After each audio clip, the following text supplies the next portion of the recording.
Hello, my name is Muzz and welcome back to the Game Video Game Index. It's time to induct our second game onto the list, and this game is one hell of a time. Hope you enjoy.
Doom 2016 was first announced all the way back in 2008 as Doom 4. The game was in development hell, no pun intended, for a long time, before being completely restarted in 2011. In 2014 it was finally brought back from the dead as just Doom, and on May 2016 it was finally released. A lot of people were skeptical about Doom before it came out, probably due to the long development cycle, usually ending up in a disaster of the game. Duke Nukem. But id Software really pulled a rabbit out of the hat, and the game released to a ton of praise from critics and players for recapturing the spirit of the older Doom games. In the game, you play as the Doom Slayer, a silent protagonist who has a vendetta against the demons. He doesn't care why he has to kill the demons, he just wants to rip and tear them to pieces, and for a game like Doom, that's all the motivation you really need.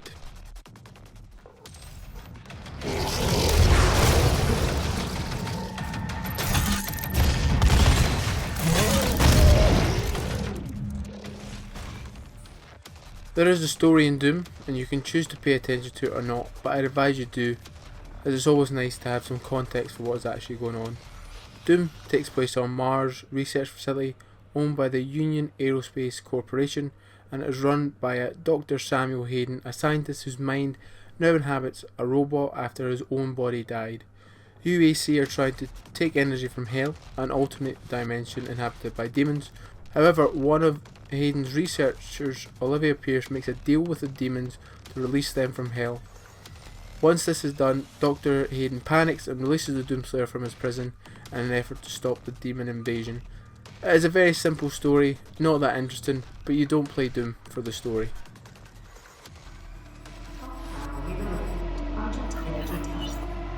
She is trying to tear open the portal between our world and theirs.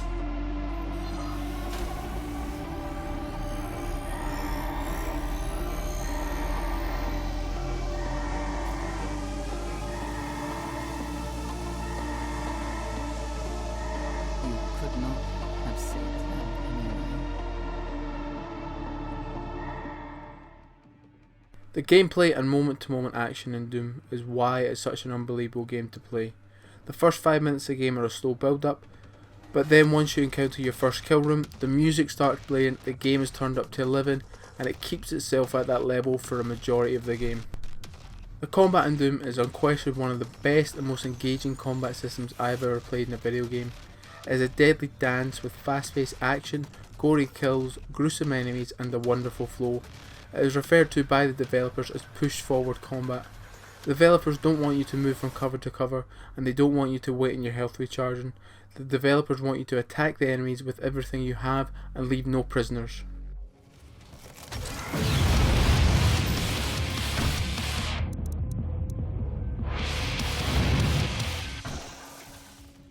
The way in which the combat work forces you into this playstyle. There are very few subtle differences from a normal first-person shooter. These include the fact that your guns do not need to reload, which avoids the stop-start nature of most shooters combat, and once you have run out of ammo, you are free to change the weapon to any of the 8 other weapons in the Doomslayer's arsenal at any time. When choosing a weapon it is very simple, the action slows down, giving you a chance to assess the situation and decide the best course of action. But perhaps the most important difference is that of the glory kill system. A clever and simple system to make sure that you're always staying on offense. Once you have done a significant amount of damage to an enemy, they will be staggered and highlighted. This will allow you to get in close and do a fast, brutal execution on the enemy, thus make it an easy kill, but not only that, you get extra health for doing the glory kills, making them vital to stay alive as your health does not recharge like in most shooters. These differences would be nothing without the movement, however.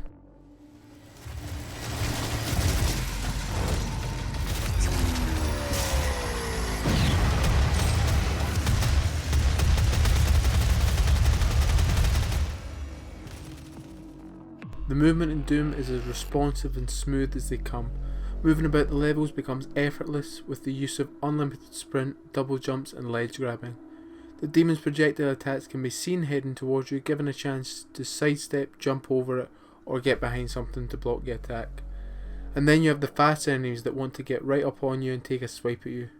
Therefore, for Doom's combat it is essential that you are always in the move, otherwise you'll become an easy target. Once you get the hang of this, the flow of Doom's combat becomes a euphoric experience to play. The variety of enemy also adds a lot of enjoyment to the combat. With enemies looking, sounding and all feeling different to play against, each enemy is very distinct in its design. From the skinny, agile imps or the hulking and tank-like Mancubus and the badass and daunting Baron of Hell. At the beginning you will fight mostly imps, but just when things start to get a bit stale, they introduce a new enemy that shakes up the way you need to think about each encounter. This is something Doom does very well, introducing new enemies at a steady pace throughout the campaign, and once all enemies have been introduced, the game does a great job of mixing up enemy types in the later stages of the game to make you rethink your strategy for every combat encounter. But ultimately, the demons have no chance, as the Doomslayer's arsenal is a very formidable one.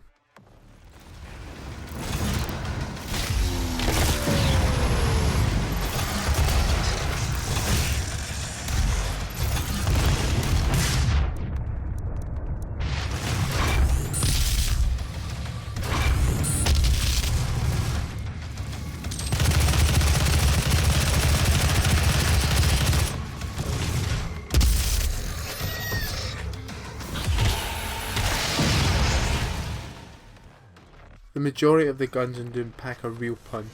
With 8 distinct weapons to choose from, you have a lot of variety. Most weapons have 2 alternative mods which you can choose between, like the assault rifle which has a scope as one option and a small missile launcher as the other. I know which one I would choose. This gives you even more to choose from and adds a little bit of a strategy as different situations require different mods. Some of the standout weapons are the reliable and versatile shotgun that has 2 of the hardest mods to choose between, the explosive shot or the triple burst, both extremely useful and both blow enemies to pieces in different ways. The chain gun that shreds enemies to pieces with the amount of bullets it is able to fire in a short space of time. And on top of that you have a mod that turns it into a mobile turret which adds 2 other chain guns to the first one and allows the gun to fire even faster than its default mode.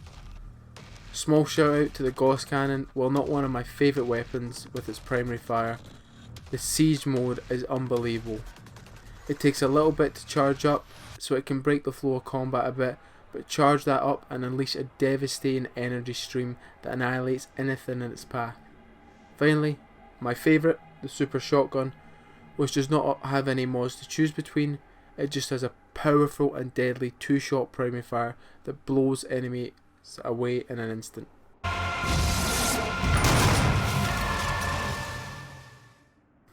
The level design is another highlight of the game. The levels are semi-linear, small enough for you not to get lost in, but big enough to give you room to explore and find all the secrets hidden within the level. The secrets are fun and in some cases challenging to find, and it just gives Doom another notch on its belt. The kill rooms are crafted with great care, making sure they feel very different to the next one. Some are more open than others, some have more verticality, some feature boost pads and teleporters, I believe that if Doom was played in the same map over and over again, you could still have a good time, but with the assortment of kill rooms, it makes each new room a thrill to try and figure out the best routes and the best areas to use for combat.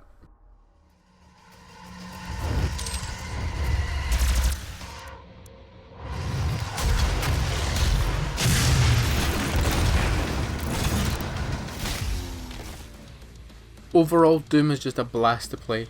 It is one of those rare occasions where, with regards to the gameplay, it is masterful, and I honestly can't think of a fault in the design. The combat is engaging, the weapons are awesome, the soundtrack is worth the price of admission alone, and the enemies are fun to kill. It is a game that I always get the urge to go back and play, even if it's just for 1 or 2 levels. Doom is a survival horror game, and you play as the horror. So, Doom takes second spot in the index. Ultimately, as much as the combat is more enjoyable than The Last of Us, I feel like The Last of Us story, the intensity of the combat, it just beats Doom by a little bit. So Last of Us is still number 1 and Doom now takes number 2. So I hope you enjoyed the video. Like, subscribe, do all that stuff, and if you have any thoughts, comments, general hostile remarks, leave them in the comments below. Thank you.